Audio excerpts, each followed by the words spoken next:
How did my own child end up taking orders in the estate I bought for her, like I was a stranger? Why did she look straight at me and treat me like a random visitor, not her father? Can a family erase you so completely that you only exist as a payment source? My name is Adrian, and I am 55 years old. I live in a small townhouse on the quiet side of town. I work with numbers, schedules, and long plans. I am not loud. I do not like drama. For most of my life, I believed that if I stayed steady, people would see my value. I learned the hard way that some people only notice you when you stop paying. My daughter Lena is 23. I raised her with rules and patience. I was strict about school, but soft about small mistakes. I went to every school meeting I could. I fixed her bike, then later fixed her first used car. When she was stressed, I listened more than I spoke. When she became an adult, I did not try to control her. I just tried to stay close. I thought that was the right balance. Over the last year, something changed. Her messages became shorter. When she called, it was often about a payment, a repair, or a request that sounded like it came from someone else. She stopped asking how I was doing. When I offered to meet for lunch, she said she was busy. When I asked if she was happy, she said she was fine and ended the call. I told myself it was normal. People grow up. They build their own lives. Still, the silence felt too clean, like a door closing without a sound. I had purchased an estate for her. It was a large place outside the city, valued around $3.5 million. I did it because she said she wanted space, quiet, and a fresh start. I did not buy it to show off. I bought it because I wanted her to be safe and stable. I handled the taxes, the insurance, the maintenance, the utilities. I set up a professional structure so the place would run smoothly. I did not want her to feel buried in details. I wanted her to live and build her future. That morning, I made coffee in my kitchen and looked at my phone. There were no new messages from Lena. I had sent a simple note the day before, asking if I could visit and bring a few items she left at my place. No answer. I stared at the message for a long time. Then I put my cup in the sink and made a decision that felt small but heavy. I would drive out there, not to fight, not to make a scene, just to see her with my own eyes and make sure she was all right. I dressed plainly, a clean jacket, simple shoes, nothing special. I took the box of her things and placed it on the passenger seat. During the drive, I kept thinking about the house itself. I remembered walking through it during the purchase. Bright rooms, tall windows, quiet hallways, a feeling of space and calm. I remembered thinking, this will be her place. This will be her base.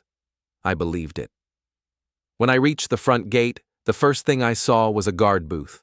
A metal arm blocked the driveway. A man in a uniform stepped outside. He was older than Lena, younger than me. He did not smile. He looked at my car, then at me, as if I had already failed a test. He asked why I was there. I told him I was here to see my daughter and drop off a few things. I said her name. I expected him to pick up a phone and call inside. Instead, he asked for my name like he did not believe me. I gave it. He asked for an invitation. I told him I did not need an invitation to see my own child. I kept my voice calm. I tried to keep it simple. He told me rules were rules. He said he could not let me in without approval. He said the manager had to confirm it. The word manager caught in my mind. I asked why the manager was involved in a family visit. He said he did not control the system. He said he was doing his job. I waited while he made a call. I could see him through the booth window. He spoke softly and kept glancing at me. After a few minutes, he came back and said I could enter, but only as a visitor. He said I had to park in a side area and follow staff direction. He said it like he was giving me a warning. I drove forward. The estate appeared behind a line of trees. It was even larger than I remembered. Everything was clean and perfect, like a magazine photo. A person met me near a side entrance. She wore a headset and carried a clipboard. She did not ask how I was. She asked my purpose again. I repeated it. I said I was Lena's father. She nodded, but her face stayed flat. She told me to follow her. She led me through a side corridor, not the main door.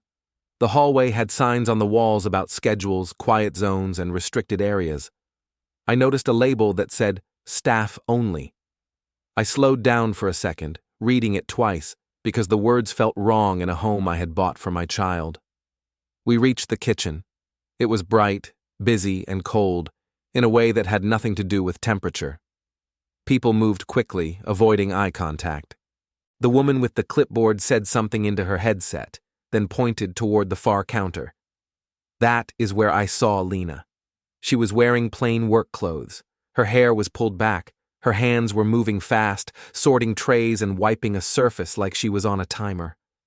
For a moment, I felt relief just to see her alive and real. Then, the relief turned into confusion. She looked like she belonged to the workflow, not to the house. I said her name softly. She turned. Her eyes went to my face and stayed there, searching. I expected recognition to rise like light. Instead, her expression stayed careful and distant. She asked who I was there to see. I felt my throat tighten. I told her it was me. I told her I was her father. I held up the box and said I brought her things. She looked past me, toward the clipboard woman, like she needed permission to respond. Then she looked back at me again. Her face shifted, but not into warmth. More like surprise mixed with worry. She told me she was working. She said she could not talk much. She said I should have arranged it through the manager.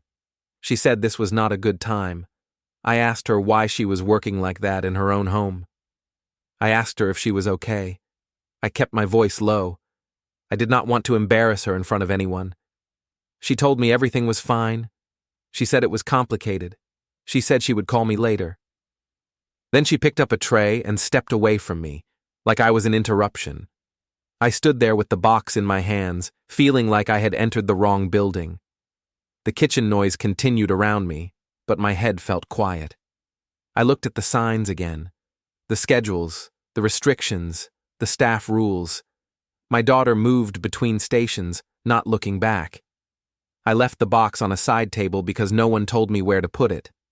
I walked back through the corridor the way I came. At the gate, the guard watched me drive out without any expression at all. On the road home, I kept both hands on the wheel and breathed slowly. I did not feel rage. I felt clarity. Something had been taken from me, but not in a dramatic way. It was taken through small decisions, small rules, and people who spoke as if they owned the air in the room. When I pulled into my driveway, I sat in my car for a long time before going inside. My phone screen lit up with a call from an unknown number. It rang once, stopped, then rang again. I did not answer yet. I just watched it, and I understood that I could not stay passive anymore. After I got home, I did not call anyone back right away. I washed the same cup twice and wiped a counter that was already clean. My mind kept replaying Lena's face in that kitchen. The strange part was not just that she looked busy. The strange part was how she looked at me like I was a problem she needed to manage. I kept thinking about how we got here because it did not happen in one day. It happened slowly, like a sound getting lower until you realize the room is silent. 2 years ago, Lena was still warm with me. She would send me photos of little things, like a new plant or a sunset on her way home. She called me when she was nervous. She asked for advice, even if she did not always follow it. Back then, I felt like a father, not like a payment plan. Then she met Cole. She introduced him as someone who understood big goals. She said he was ambitious and organized. When I first met him, he shook my hand and held eye contact like he was measuring my value. He spoke smoothly, like every sentence was prepared. He called me sir in a way that sounded polite, but also distant. At first, I tried to be open. I told myself my daughter was an adult and could choose her path. I invited them to dinner at my townhouse. I cooked a simple meal. Cole complimented the food, then asked how long I had lived in such a small place. He said it was simple living. He said it like a joke, but it landed like a label. Lena laughed, but it was not her old laugh. It was the kind of laugh people use when they want to fit in. That night, Cole talked about connections, social circles, and the right rooms. He described people as if they were steps on a ladder. I did not argue. I just listened and nodded. When he asked about my work, he did not seem interested in what I did. He seemed interested in what it paid. After that, the requests started. At first it was small. Lena asked for help with a deposit. Then she asked for help with a newer car because the old one was not reliable. I helped because I could. I told myself it was normal. Parents support their children. Then the tone changed. The requests stopped sounding like questions and started sounding like schedules. Lena would message me with short lines like she was sending tasks. She would write that something needed to be handled by Friday. She would add that it was urgent. If I asked why, she would say it was complicated. When I asked if we could talk on the phone, she would say later. Later rarely came. There was a dinner at an upscale restaurant about 6 months after she met Cole. Lena said it was important. She said she wanted me there because it would mean a lot to her. I arrived early, wearing a clean jacket, trying to look presentable. The place was loud but polished. The menus were expensive and full of words that sounded like a performance. Cole arrived with 2 other couples. Everyone looked carefully styled. They spoke loudly and laughed fast. They talked about brands, trips, and homes like it was casual. They barely looked at me when they sat down. I listened and stayed calm. I asked polite questions. I tried to include Lena, but she stayed close to Cole, watching him for cues. At one point, one of the men asked what I did for a living. When I answered, he nodded once and then turned away. A woman asked Lena if her support system was secure. She glanced at me and smiled, as if I was a service, not a person. Later, Cole talked about the estate plan like it was already decided. He said Lena needed a property that matched her new life. He said the right home would change how people treated her. He looked at me and said it would be a strong move, like he was advising a client. I asked Lena what she wanted. She avoided my eyes and said she wanted peace. She said she wanted space. She said she was tired of feeling like she was behind. That was the first time I felt fear for her, not because of money, but because of pressure. Still, I stayed calm. I asked questions. I requested time. Cole smiled and said time was exactly what Lena did not have. I remember driving home after that dinner. Lena did not hug me goodbye. She waved like I was a distant relative. A few months later, I met them again in a parking area near a high-end showroom. Cole said he wanted to look at options. Lena stood beside him, quiet. Cole spoke to the sales staff like he owned the building. He did not introduce Lena as a partner. He introduced her as someone who was stepping up. When Lena tried to speak, Cole gently interrupted and answered for her. He smiled while doing it. The sales staff treated Cole like the decision-maker. Lena accepted it like it was normal. I watched that and felt something sink in my chest. I did not speak sharply. I did not accuse anyone. I simply told Lena I hoped she was making choices that felt like her choices. She gave me a small smile and said she was. But later that week, she messaged me a list of new costs. She did not explain them. She just wrote that they had to be covered. I started noticing new words in her messages. She began saying things like policy and approval. She told me I needed to give notice before visiting. She told me I should not show up without checking first. When I asked who created those rules, she said it was just how things worked now. One evening, I called her and asked if she was happy. There was a pause. Then she said, happiness was not the point. She said she was building something. She said I would not understand because I was from a different time. That line stayed with me. It was not cruel, but it was a door shutting. Then came the message that pushed me into quiet certainty. 2 days after I visited the estate and saw her working in the kitchen, Lena finally sent a text. It was short and careful. She wrote that if I needed access, I should contact the estate manager. She wrote that surprise visits were not welcome. She wrote that she was busy and that I should respect her schedule. There was no dad in the message. There was no warmth. It read like someone else had drafted it. I stared at my phone and felt my face go cold. Not from anger, from understanding.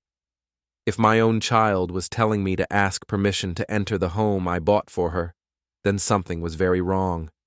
And whatever it was no longer just about distance. It was about control. 2 days after that message, I drove back toward the estate, but I did not go to the gate. I parked at a small coffee shop nearby, the kind of place with scratched tables and a simple menu. I chose a seat near the window so I could see the road. I told myself I was not spying. I was observing. There is a difference. When you feel confused, you either guess or you gather facts. I watched cars come and go. Some were deliveries. Some looked like guests. A few were expensive, the kind that people buy to be noticed. I noticed the same black car twice within an hour. It went in, then came out, then came back again. The driver did not look like staff. The driver looked relaxed, like the place belonged to him. The barista kept refilling my cup and asking if everything was okay. I said I was fine. I tried to look normal, but inside I was tight and focused. My phone stayed face down on the table. I did not want to stare at it like a desperate man. I wanted to stay calm and clear. At the next table, 2 older women were speaking quietly. I was not trying to listen, but the room was small. They mentioned the estate like it was a local landmark. One said the house ran like a business now. The other said there was a manager who made all the rules and did not like surprises. They spoke like it was interesting gossip, not a warning sign. One of them said she heard the young owner was always busy and that the staff handled everything, even family. That last word hit me. Family. I finished my coffee, paid, and walked back to my car. I did not feel anger. I felt a strange kind of calm, the kind you feel when you finally admit the truth. This was not a normal father and daughter distance. This was a system, a structure built around Lena, and I had been standing outside it, waving at a window that was not mine anymore. That evening, I returned to the estate area again, but I waited until it was dark. I stayed on a public road where I had every right to be. I kept my headlights off and parked under a tree line. I did not want attention. I just wanted to see what happened when the day ended. The estate lights were bright. I could see movement through the windows. I could see staff using side entrances, not the main door. I saw a shift change near the service entrance. People walked out, tired, shoulders down, holding bags like they were done for the day. Then I saw Lena. She came out through a side door with 2 other women. She wore a jacket, plain and practical. She did not look like someone stepping out of her own home. She looked like someone leaving a job. She stood for a moment while one of the women spoke to her. Then she nodded and went back inside. I sat there with my hands on the steering wheel and felt something settle in me. It was not panic. It was certainty. If my daughter was leaving through a staff entrance, if she was moving on a schedule like that, then she was not living freely. She was living under rules someone else wrote. I called her. The call did not connect. It went to a short tone and then ended. I tried again. Same result. I stared at the screen for a few seconds, then placed the phone on the passenger seat. I thought about the first years after her mother and I separated. I thought about the mornings I packed lunches, the evenings I sat at the kitchen table and checked homework, the weekends I worked extra hours so she could have what she needed. I did not do those things to be thanked forever. I did them because it was my job as her father. But seeing her treated like staff in a house I funded made those memories feel heavy, like someone had taken a long story and erased the middle. On the way home, I kept my breathing slow. I did not speed. I did not drive like a man trying to escape his thoughts. I drove like a man deciding what comes next. When I walked into my townhouse, I did not turn on the television. I did not call a friend to vent. I went straight to my home office. the small room where I kept old files, manuals, and paperwork from years of careful planning.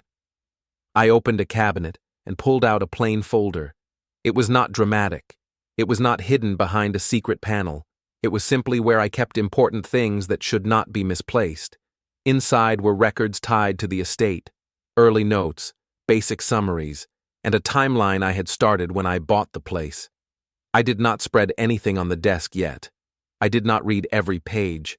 I just held the folder for a moment and felt the weight of it, like a reminder that not everything was based on feelings and stories. I also opened my laptop and started a clean list. Dates, names, small events that mattered, the gate refusal, the staff hallway, Lena's uniform, the message telling me to contact the manager, the call that would not connect. Each one was a simple line. Together, they formed a pattern. I remembered the unknown number that called me twice after my first visit. I checked the call log. It was still there. No name. No voicemail. Just 2 attempts close together. I did not call it back. Not yet. I wanted to move in the right order, not in the emotional order. I also remembered a comment Cole made months ago at that restaurant. He had said, indirectly, that the estate needed clean control to protect Lena from outside stress. At the time, I thought he meant general life problems. Now I understood what he meant. He meant me. He meant anyone who could interrupt his influence. That was the moment the switch flipped for real. Not with heat, not with shaking hands, with clarity. I sat down, opened my calendar, and looked at the dates ahead. I noticed a gala event listed on the estate schedule that Lena had mentioned once. A charity night, a social gathering, something designed to show status. It did not matter to me socially, but it mattered strategically because it meant people would be there. Witnesses, professionals, staff, cameras, a place where the truth could not be quietly rewritten afterward. I picked up my phone and scrolled to Ms. Park's contact. I had not spoken to her in months, but I kept her number for a reason. She was calm. She was practical. She did not chase drama. She respected process. I called her. When she answered, I told her I needed a private meeting. I told her it involved my daughter and the estate. I told her I wanted to handle it properly through the systems people respect. I did not raise my voice. I did not accuse anyone on the call. I just asked for a time slot as if I was scheduling a normal appointment. After I ended the call, I placed the folder back in the cabinet and locked it. Then I sat in my chair and looked at the empty space on my desk. For the first time in a long time, I did not feel confused. I felt ready. The next morning, I met Owen at his office. Owen was not dramatic. He was the kind of man who spoke in careful sentences and kept clean records. His waiting room smelled like paper and coffee. The walls had framed certificates, but nothing flashy. I liked that. It felt honest. I told Owen I needed a clear picture of the estate costs and the money flow around it. I did not ask him to guess motives. I asked for facts. I asked for dates, amounts, and who approved changes. I also asked him to keep everything simple and organized. Owen listened and wrote notes. He did not judge. He did not push me to react emotionally. He only asked what time range mattered. I told him to start from the purchase and focus on the last year. I also told him something felt off with access rules and staffing. Owen said he could build a timeline if I gave him the right inputs and permission. I left his office with a calm mind and a heavier heart. When you ask for facts, you are admitting you might not like what you find. Still, facts are better than fog. From there, I went to my bank. I chose a branch where I was known. I did not want to explain my life to a stranger. I wanted a simple conversation about account activity and authorization patterns. A clerk met with me in a small room. I told her I was reviewing property expenses and I needed to confirm who had access to certain actions. I watched her face carefully as she checked the system. She stayed professional, but I noticed a small pause when she looked at the recent history. She explained, in neutral language, that some permissions had been updated. She said it looked like certain approvals were routed differently than before. She did not accuse anyone. She did not have to. The dates did the talking. I asked if those changes were normal. She said changes could be normal, but they should be consistent with the original setup. She suggested I bring in my advisor to review the structure. I thanked her and kept my voice steady. I did not argue with the system. I noted what mattered and left. On the drive home, I stopped at proof in my own mind.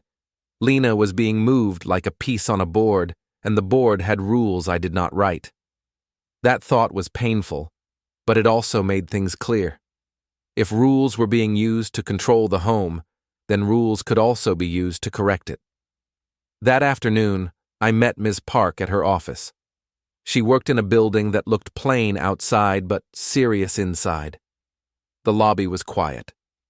The receptionist did not smile too much, but she was polite. Everything there felt measured, like time mattered. Ms. Park greeted me and asked what happened. I told her the facts in order. I explained the gate refusal. I explained being guided through a service corridor. I explained seeing my daughter in work clothes, following staff direction, and treating me like an interruption. I also explained the message telling me to contact the manager for access. Ms. Park listened without interrupting. When I finished, she asked short questions that cut through emotion. She asked who the estate manager was. I told her I believed it was a woman named Rita Sloan, hired through Cole's network. Ms. Park asked what formal role Rita had. I told her I did not know, but I intended to find out. Ms. Park said there were correct ways to request information and to confirm authority. She said that if the estate had policies, those policies would have a source. She said access rules did not appear out of thin air. Someone created them, and someone enforced them. I told her I did not want a loud conflict. I told her my goal was to protect my daughter and restore proper boundaries. Ms. Park said boundaries were strongest when they were clear and enforceable. She suggested I request a few categories of records through formal channels. She described them in practical terms, like it was a normal business review. I did not ask her to do anything unfair. I only wanted what I had the right to know. When I left her office, I felt steadier. Not happy, not relieved, just steadier. That evening, Marisol came by with a small bag of groceries. She lived nearby and had known me for years. She had seen me during good seasons and quiet ones. She did not pry, but she noticed when I was carrying something heavy. We sat in my kitchen. I told her I visited the estate and saw Lena working like staff. Marisol did not gasp or make it a show. Her eyes narrowed, and she went still. She said it sounded like someone was turning my daughter into a prop for a lifestyle. I told her I kept thinking I had missed a step. Marisol said I had not missed a step. She said I had been consistent, and that consistency can be used by people who want control. She said the only answer was structure, not pleading. I appreciated that. It matched my own thinking. Over the next days, I stayed quiet. I did not send Lena long messages. I did not beg for a meeting. I watched, listened, and prepared. I checked my calendar and noted patterns in my past communication. I backed up messages and saved basic details in a simple folder on my computer. I did not open everything or read everything at once. I did not want to drown myself. I wanted a clean timeline. Meanwhile, Lena's circle acted more relaxed. I could feel it through small signals. Cole posted polished updates online that hinted at success and growth. Lena's replies to me stayed short. Rita's name appeared more often, as if she was part of the family now. It felt like they believed the gate had solved the problem. Then I learned about the charity gala. I heard about it first from a casual mention Lena made in a brief call. She said the estate would host an event that mattered for networking. She said she would be busy and that she could not deal with personal issues during that time. A day later, I received an email that was clearly not meant for me.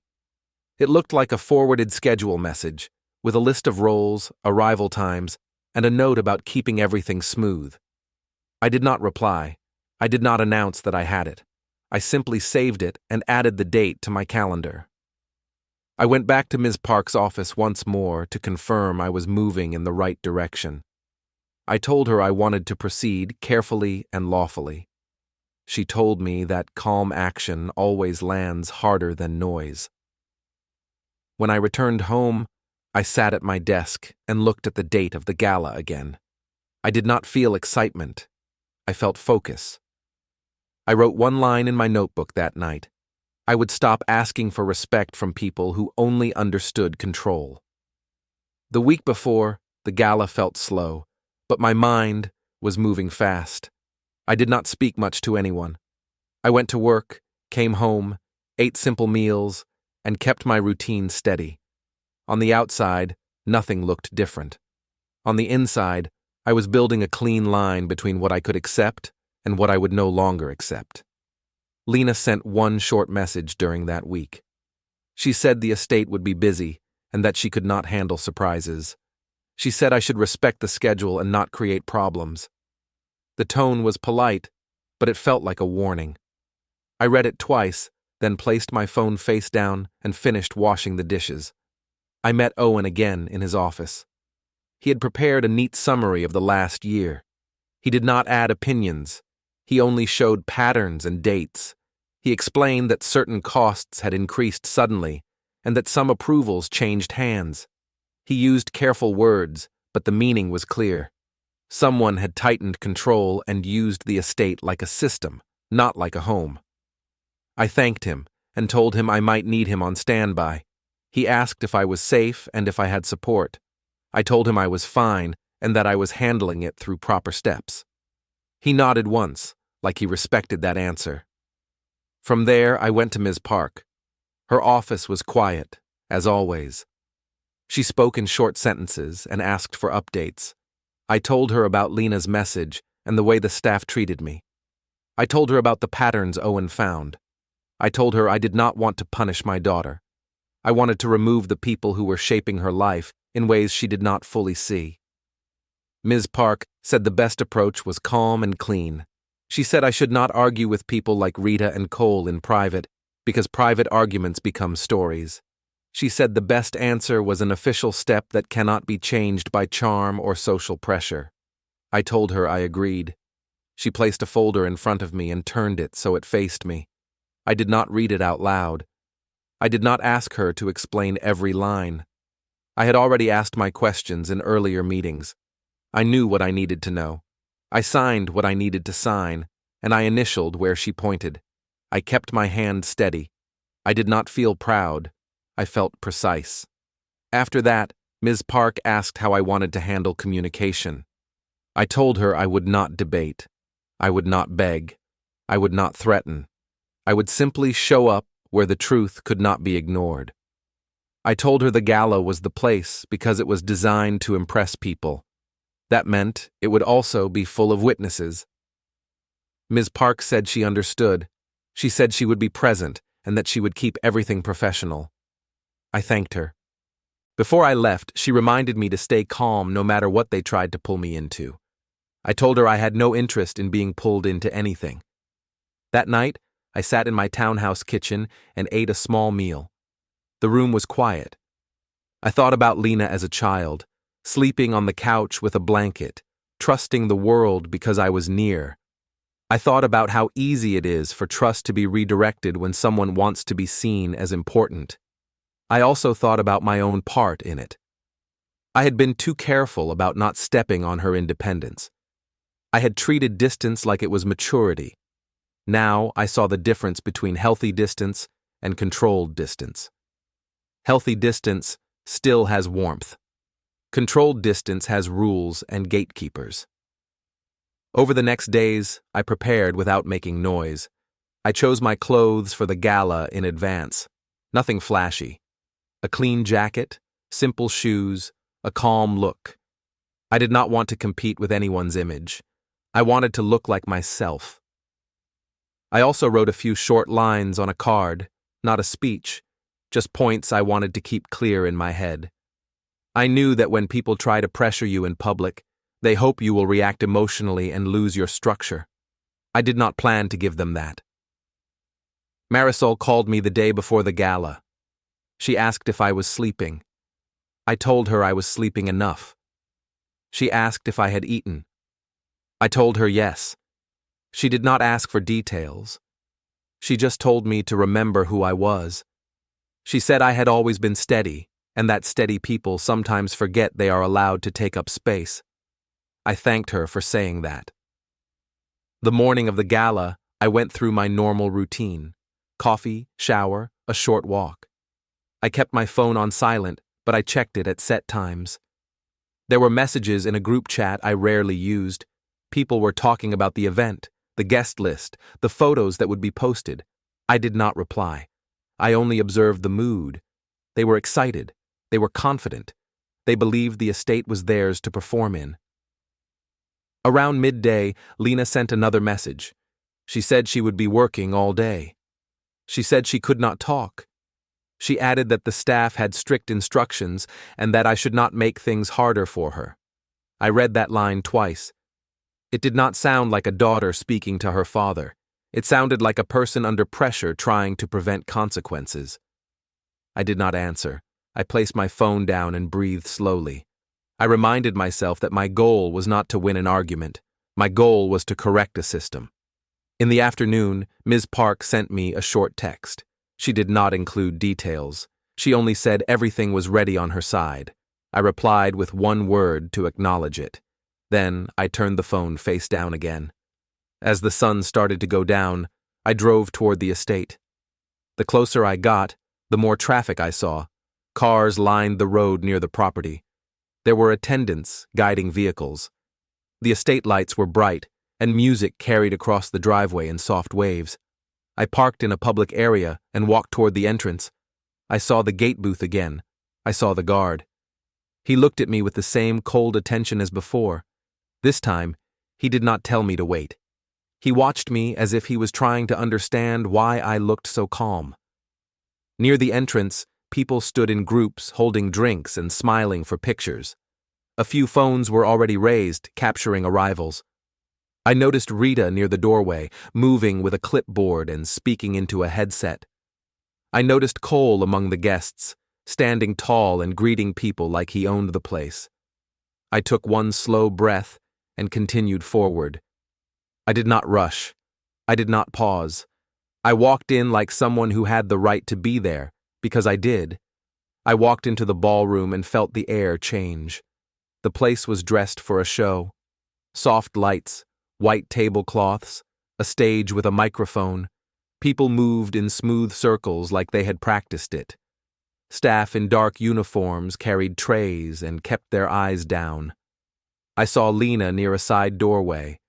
She wore the same simple work clothes I had seen before, only cleaner and more formal. Her hair was pulled back tight. She held a small earpiece in one hand as if she was waiting for a signal. She looked tired, but she also looked alert, like she was trying not to make a mistake. Cole stood near the center of the room. He shook hands and smiled wide. He spoke to guests like he was the owner. He nodded toward the chandeliers and the flowers, as if he had planned every detail himself. Rita moved fast along the edges with her clipboard and headset, directing people with short gestures. She looked at me once and then looked away like I was not supposed to be there. I did not stop. I did not ask permission. I walked calmly toward the seating area and stood near a wall where I could see everything. I kept my hands relaxed and my face neutral.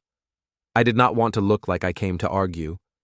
I wanted to look like I came to correct the record. A man stepped onto the stage and began the welcome speech. He talked about community and generosity. He thanked Cole for hosting. He thanked Rita for keeping everything running. People clapped. Phones rose in the air to capture the moment. When the applause slowed, Cole moved closer to the stage, ready to be seen. Rita angled her body toward the staff entry like she expected something to go wrong and wanted to block it. That was when Ms. Park walked in. She did not rush. She wore a simple suit and carried a slim folder. She looked like someone who belonged in any serious room. She nodded at me once, and I nodded back. Then she moved toward the front. not as a guest, but as a professional. Rita stepped in her path and said Ms. Park needed to check in with management. Ms. Park answered calmly that she was present for official business connected to the property. Rita tried to keep her voice light, but her eyes tightened. She said this was a private event. Ms. Park said it was also a property where legal authority mattered, even during an event. The host on stage paused, confused by the movement near the front. The room began to quiet. People leaned in. Some kept recording, not sure what they were catching. I stepped forward when there was a clear opening, not cutting anyone off, just moving into the space as if it was normal. I asked the host for a brief moment. My voice carried because the room had already gone quiet. I said I would be short. I said I was not there to disrupt anything. I said I was there to clarify something important. Cole's smile stayed on his face for a second, then changed into a careful look. He asked, indirectly, what I was doing there. He spoke like he was trying to control the room with charm. I answered that I was there because I was the father of Lena and the person who purchased the estate. A few people looked at each other. Some eyebrows lifted. The host hesitated, then stepped aside as if he did not want to take responsibility for blocking me. I looked toward Lena. She stared at me like she was trying to understand if this was real. I told her I was not angry with her. I told her I would not speak to her in a harsh way in front of strangers. I told her I came because I saw her working in the estate like she did not belong to it, and that was not acceptable. Rita tried to interrupt. She said indirectly that I was confused and that everything was handled properly.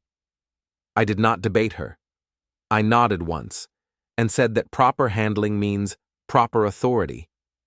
Ms. Park opened her folder and held up the first page, just enough for the front row to see it was official. She did not wave it around. She did not perform. She simply stated that the estate's ownership and control structure was clear, and that the current management arrangement had been terminated due to documented violations of the agreed rules. The word terminated landed like a weight. Cole's posture shifted. He took a step forward, as if he could talk his way through it. Ms. Park continued, calm and steady. She said access restrictions had been placed on the owner's representative without authorization. She said staffing classifications had been misused. She said these actions were recorded with dates, names, and logs. I saw Nina near the service doorway. She was the household supervisor I had noticed before. Her face was pale. She looked from Rita to Ms. Park, then down at the floor. She did not look surprised. She looked like a person who had been waiting for the truth to arrive. Cole said indirectly that this was not the place for paperwork and that we should talk privately. I answered that private talks are easy to twist later. I said I wanted it clear and clean, with witnesses, because the estate had been turned into a stage and my daughter had been turned into staff on that stage. A few guests shifted uncomfortably. Some stopped recording, then started again. The room did not know who to support because it could not tell who held the real authority until now. Ms. Park asked the security lead to step forward. Mr. Hargrove appeared from the side, looking uneasy. Ms. Park addressed him by name. She stated that updated instructions were now in effect and that any person acting outside those instructions would be removed from duty. She spoke in plain terms, as if she was reading a simple policy. Rita's mouth opened slightly, then closed. She looked around as if searching for someone to back her up. But people avoided her eyes. Cole's face tightened. His confidence did not fit the room anymore. Ms. Park then addressed Rita directly. She said Rita no longer had authority to direct staff, control access, or represent the estate. She requested all keys, access cards, and control devices be surrendered immediately. She said a replacement manager would take over as of that moment. Rita tried to hold her ground. She said, indirectly, that this was a misunderstanding and that she had approvals. Ms. Park answered that approvals are not feelings or claims. Approvals are documented, and the documented authority did not support Rita's actions. I looked at Lena again. Her eyes were wet, but she did not move. She looked like someone who had been living inside a story and just realized the story had rules she never read. I told her quietly that we would talk later in private. I told her she deserved a home, not a job inside her own home. Rita's hands began to shake. She turned toward Nina and made a small motion, like an order. Nina did not respond. Nina stepped back instead. 2 staff members moved away from Rita as well, creating space around her. Rita reached into her pocket and pulled out a heavy key ring. For a moment, she held it like a lifeline. Then she placed it on a table near the front. The metal sound was sharp in the quiet room. Ms. Park nodded once and signaled to Mr. Hargrove. He approached the table, picked up the keys, and held them like they were suddenly too important to mishandle. Cole stood still, scanning faces. The room did not give him what he wanted. People were silent, watching, recalculating. I leaned slightly toward Ms. Park and told her I wanted the next steps to begin now, not tomorrow. She answered that they already had. And in that moment, the music stayed off, the stage lights stayed on, and the people who had treated me like a stranger realized the estate was no longer theirs to control.